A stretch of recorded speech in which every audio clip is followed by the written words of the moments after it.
मैं इस पे कहना चाहूंगा, मैं इसको राजनीतिक परिप्रेक्ष्य में ना देख के आज देश की जो स्थिति है मैं उसके ऊपर चर्चा करना चाहूंगा।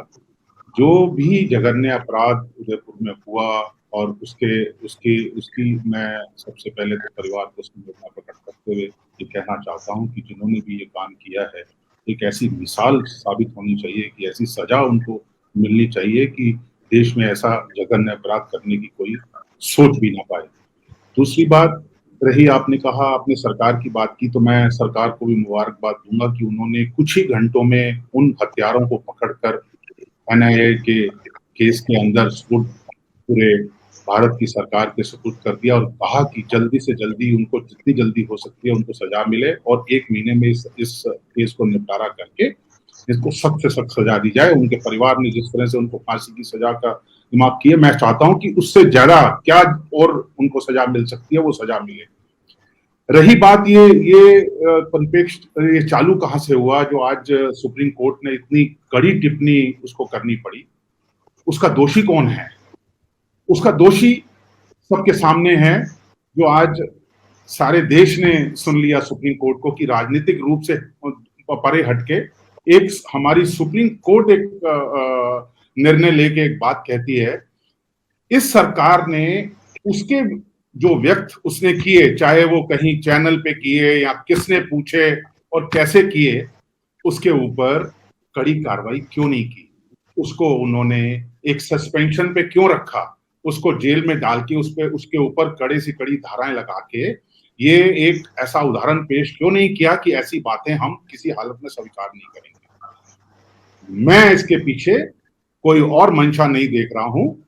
देश थोड़ा सा अगर आप पीछे चले जाते हैं, जब 2014 में सरकारें आई तो कभी आमिर खान ने भी कहा था कि इस देश में रहना दूभर हो गया, इस देश को छोड़ के जाना ही वो होगा। सारी बीजेपी के प्रवक्ता, सारे चैनल्स उनके ऊपर टूट के पड़ गए थे और उसके बाद सबसे बड़ी कम्युनिटी जो एक जर्नलिज्म में कहिए, आर्ट में कहिए, उन्होंने अपने अवार्ड्स वापस कर दिए, उन्होंने अपनी विरोध प्रकट कर दिया और उसके खिलाफ इन्होंने कैसी कैसी भाषा का प्रयोग किया वो आपको याद दिलाने की जरूरत नहीं, आपको सब कुछ याद है। और वो लोग एक ऐसे उनके गले को दबा दिया गया कि वो चुप होके बैठ गए। उसके बाद उन्होंने बोलना बंद कर दिया, किसके साथ क्या हुआ क्या नहीं हुआ उस चीज पे जाना की जरूरत नहीं है। निपुण शर्मा के ऊपर आज सुप्रीम कोर्ट की ये टिप्पणी ये प्रकट करती है कि इसके अंदर कोई और दोषी नहीं है। जिन्होंने उसका दोष सिद्ध करना था, उसके दोष के ऊपर उसको सजा देनी थी, वो लोग दोषी हैं कि उसके ऊपर उनको सजा क्यों नहीं दी और उसके ऊपर कड़ी कार्रवाई क्यों नहीं की?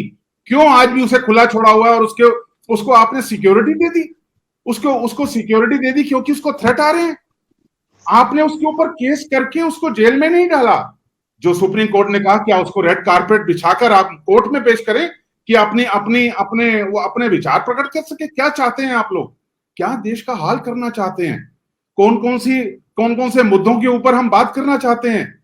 नुपुर शर्मा को सबसे पहले इस देश से माफी मांगनी चाहिए और उसके बाद कितना बड़ा जघन्य अपराध उसने किया है, उसकी कितनी कड़ी सजा हो सकती है, मैं समझता हूं। इसके अंदर अभी भी देख लीजिए कितनी देर हो गई सुप्रीम कोर्ट को अपनी बात कहे हुए, कोई एक्शन नहीं है। सब अपने में मशगूल हैं, कोई बात नहीं करना चाहता। तो इसका अर्थ क्या है?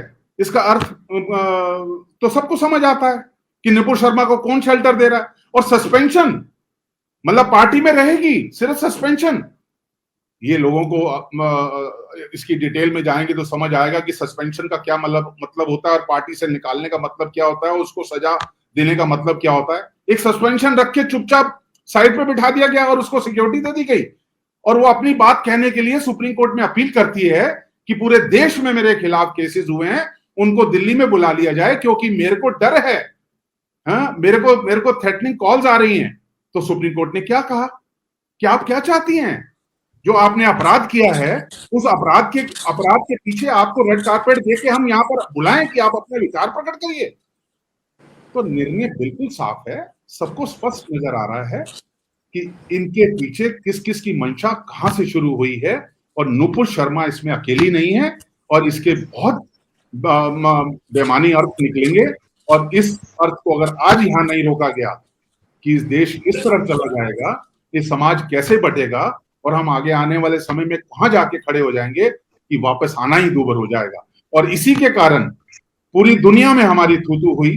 पूरी दुनिया के अरेबियन बेल्ट्स ने हमारा सामान बेचना बंद कर दिया, हमारे से व्यापार बंद करने के लिए मना कर दिया। हमारे साथ आज अगर हम अरेबियन बेल्ट्स को देखें तो 7.5 लाख करोड़ हम एक साल में कमाते हैं, हमारा व्यापार होता है, देश को रोजगार मिलता है। 3.5 करोड़ लोग इस देश से बाहर रहते हैं, उनको हमने कहां डाल दिया? कौन सी दिशा में उनको छोड़ दिया? कल उनके साथ अगर कुछ होगा तो कौन जिम्मेवार होगा? हम तो जिम्मेवारी लेने को तैयार ही नहीं है। हमने उनको ऐसे माहौल में छोड़ दिया कि उनके साथ अगर कुछ होगा तो हम क्या बोल पाएंगे कि आपके देश में क्या होगा, अगर आज यहां हो रहा है तो आप क्यों बोल रहे हैं? तो इसका जिम्मेवार और नहीं है, इसके पीछे के लोग हैं। नुपुर शर्मा को तो सख्त से सख्त सजा मिलनी चाहिए, लेकिन इसके पीछे कौन लोग हैं उसको भी ढूंढना बहुत जरूरी है। और आप हमसे जुड़े रहने के लिए सब्सक्राइब करें YouTube पर, फॉलो करें Twitter पर और लाइक करें Facebook पर। और ज्यादा जानकारी के लिए आपको टाइप करना होगा सिर्फ न्यूज़ नशा।